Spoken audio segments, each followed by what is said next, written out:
Imagine a build that doesn't care what gun you pick. St. Elmo's, Pestilence, Chameleon, Eagle Bearer. You grab it, and it still fits the build like a glove. Every kill gives you 150k armor, and even plus 10% bonus armor stacking 10 times to double your total amount of armor. Couple kills in a row, and suddenly you're not just surviving, you're untouchable. Pushing harder, taking hits most builds couldn't dream of handling. Top that off with Armor Regen close to 50k a second, quietly, steadily, letting you stay aggressive when chaos explodes around you. Even damage doesn't dip. It doesn't vanish, it stays consistent, reliable, and lethal. Taking full advantage of the weapon talents to ramp up while you're shrugging off bullets. And here's the kicker. Even in the hardest fights, the higher level content, you can slot in a couple of protection from elite mods and instantly get a 50% damage reduction. That's built-in resilience for the moment when everybody else is scrambling. Switch from St. Elmo's to Dark Winter. Swap Pestilence for Chameleon. Throw in an Eagle Bearer or an Ouroboros. Possibilities are endless. Normally, builds break when you change weapons, but not here. You adapt, the build adapts, and every shot, every engagement, it's still working for you. By the end of it, you'll realize, this isn't just a build, it's your new way to play. The fights crumble, the chaos obeys you, and every moment feels like pure control. You'll wonder how you ever survived without it. Now the question isn't what build you're running, it's which weapon you feel like dominating with right now. And this is where it gets interesting. You want to lock down fights and control entire groups? You go St. Elmo's and start chaining that shock, keeping enemies exactly where you want them. Thanks to the talent, Act Amassed. Shooting an enemy with this weapon will give you 1 stack. At 100 stacks, the next magazine will be filled with shock ammo. You want pressure that spreads even when you're not shooting? Pick up the Pestilence. Tag a few targets and watch the Plague of the Outcast talent do the work for you while you reposition. How it works? You hits, apply debuff, dealing 100% weapon damage over 10 seconds. This stacks up 50 times. Whenever an enemy dies with this debuff, 100% of the stacks are transferred to a nearby enemy within 25 meters. You've got solid aim and want to be rewarded for it? Chameleon starts slow, but once it ramps up, it melts everything in front of you. Because of the talent, Adaptive Instincts. You get bonuses after hitting 30 headshots, granting 20% critical hit chance and 50% critical hit damage for 45 seconds. Hitting 65 body shots, granting plus 90% weapon damage for 45 seconds. And hitting 20 lag shots, granting 150% reload speed for 45 seconds. You feel like playing aggressive, getting in close, ending fights fast? That's where Chatterbox or Dark Winter comes in. High tempo, constant pressure, no breathing room for enemies, thanks to the high RPM each of them provides. And if you want that all-around dominance, something that just handles everything without overthinking it, Eagle Bearer steps in and does exactly that. Want that big boom? Add the Ravenous to your repertoire. Same build, different feel, and we can go on and on. So as you can see, getting your favorite weapon in here is possible. You're not locked into a playstyle, you're choosing one, every time you swap weapons. This level of freedom doesn't come for free. So let's break down exactly what makes this build work. For the big 3-piece band bonus, we'll be looking at the Gila Guard set. This set gives us plus 5% total armor for the 1-piece bonus. For the 2-piece bonus, it gives us plus 60% health. And for the 3-piece bonus, it gives us plus 2% armor regen every second.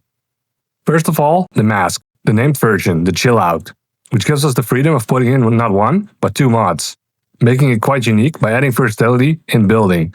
It may seem small now, but it does fill in quite some open spaces left behind in some builds.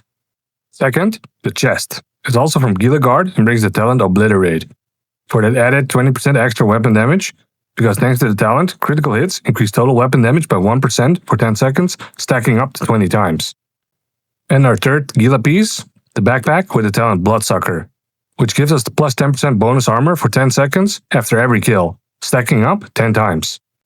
As for the holster, we got a Bellstone Armory version for an extra 1% armor regen, totaling the armor regen at 3% for a total of 46,000 armor regen every second. For the knee pads, we got the Fox's Prayer, and while it doesn't seem a lot, the damage to targets out of cover actually boosts our damage quite significantly. This is because the damage amplifier is at the end of the damage calculation, increasing all damage done by 8% increase. The only requirement is that the enemy is out of cover. And our final piece to top off our damage, and the exotic piece for this build, the Overdog Gloves. You've probably seen this for most damage builds you can find, and that's for good reason. The talent you get from this exotic is called Weakest Link, which amplifies weapon damage by 30% to the lowest ranking enemy within the tier hierarchy. Now, to avoid the exact science behind this, we follow a simple rule of thumb, focusing on the health bar color: red, purple, and yellow in that order. As it's a game of RNG, not everyone watching has been blessed and gotten the Overdog gloves. So to mention an alternative, we're bringing in the Memento backpack. To make this work, we switch out the gloves to another piece of Gila Guard, so you can keep your 2% Armor Regen bonus from the 3-piece set bonus. Only losing out on the Bloodsucker talent when equipping the Memento, which should be taken care of fully. The Memento is unique as it does not possess the standard backpack attribute arrangement of 1 core attribute and 2 minor attributes. Instead, the Memento possesses all 3 core attributes and no minor attributes. And on top of that, the talent Kill Confirmed. Enemies you kill drop a trophy on death. Collecting trophies provides you with both a short and long-term buff. The first of which scales with the number of corresponding core attributes equipped, and lasts for 10 seconds. Plus 5% weapon damage per weapon damage core. Plus 10% bonus armor per armor core. Plus 5% skill efficiency per skill core. And the long-term buff, for every trophy collected, gets an additional plus 1% weapon damage, plus 1% skill efficiency, and plus 0.1% armor regeneration for 300 seconds, or 5 minutes. Max stacks being 30. As for the specialization, our solid option is Gunner. Now this isn't the only way to go, but it does give us quite some useful benefits. Let's take a look at the skill tree. First, and most important, is the 10% armor you get after every kill. Then there's the 30% bonus armor after every repair kit you use. Generating 10% ammo every 60 seconds. The foam grenade to ensnare enemies, keeping them locked into place. And last, but certainly not least, the Banshee Pulse adds another stun with amazing range. As always, and not specific to any specialization, don't forget your weapon damage multipliers. Since this build offers a wide variety of guns, it tends to happen that you're losing out on 15% weapon damage when not keeping an eye on this. Now let's sum up the benefits we're looking at right now. 3% total armor regen per second, which comes down to 46,000 armor per second. 155,000 armor per kill, and on top of that, 10% bonus armor per kill. 1.6 million armor and 500k health. Use almost any weapon you like and benefit from its unique talents. Saint Elmo, Chameleon, Eagle Bear, Pestilence, you name it and it works. 54% crit chance and 136% crit damage. This can even be tuned a bit higher, but we have some weapon handling on the backpack and explosive resistance on the chest.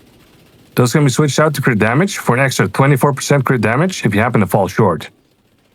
This changes a bit while swapping weapons. It can be straightened out by changing the mods for your needs. For example, when changing to an LMG like the Pestilence, your crit chance goes down a bit because every exotic has locked weapon mods. Therefore, changing the mods on your gear from crit damage to crit chance gets you back above the 50% mark for the consistency in damage. But what if you want to take it further by going into higher level content? A simple change to be made is in the mod slots on your gear. Changing these to protection from elites, and because of the chill out mask, we have 4 mod slots to fill, already giving us 48% protection from elites. And this of course can be topped off by changing the specialization to survivalist, adding another 10% protection from elites, totaling it at 58% protection from elites. Also giving you an incendiary grenade and a 10% damage increase to enemies under status effects. So encountering a boss or a named enemy, throw a grenade at them, and the whole team gets 10% damage against a heavy armored enemy. Since we lose out on the Banshee Pulse, this is the perfect opportunity to switch to your Crusader Shield, adding that protective layer even further. To make things easy, here's a build overview, starting from the top. For the specialization, we pick Gunner, providing 10% armor on kill and 15% weapon damage. For the primary weapon, I switch between the Chameleon, Eagle Bearer, and Pestilence. Each provides their unique perspective suited for any situation. Secondary, won't be using it a lot, but I like the named shotgun like glue, with the talent Perfect Brazen for those short-range finishers. For the sidearm, as you may know by now, the favorite, the Quick Step for the 20% extra movement speed. For the gear pieces and attributes, the mask, Gila Guard named version Chill Out for double mod slots. Chest, the Gila Guard with Obliterate for 20% extra weapon damage. The backpack, Gila Guard with Bloodsucker for 10% bonus armor on kills. Giving us the 3-piece Gila bonus for 5% total armor, 60% health, and 2% armor regen every second. For the holster, the Bellstone Armory for that extra 1% armor regen. Knee pads, Fox's Prayer for 8% damage to targets out of cover. And the gloves, Overdogs for that 30% weapon damage amplification. Stats may vary a little bit depending on the weapon of choice, so I'll put down a couple on screen to show what I run on each. For the Eagle Bearer, we get 54% crit chance and 136% crit damage. For the Chameleon, we get 54% crit chance and 116% crit damage. For the Pestilence, we get 51% crit chance and 92% crit damage. These stats vary because of the locked weapon mods on each of the exotic weapons. For the skills, Reviver Hive for those tricky situations, and the Banshee Pulls for that extra stun. Change the Banshee Pulls to the Crusader Shield when getting into the higher level content. As always, this is only one variation to run. Love to hear how you made your build personal down in the comments. Let me know when you have any questions come up, because I'm happy to help you build. Else, I'll see you in the next one.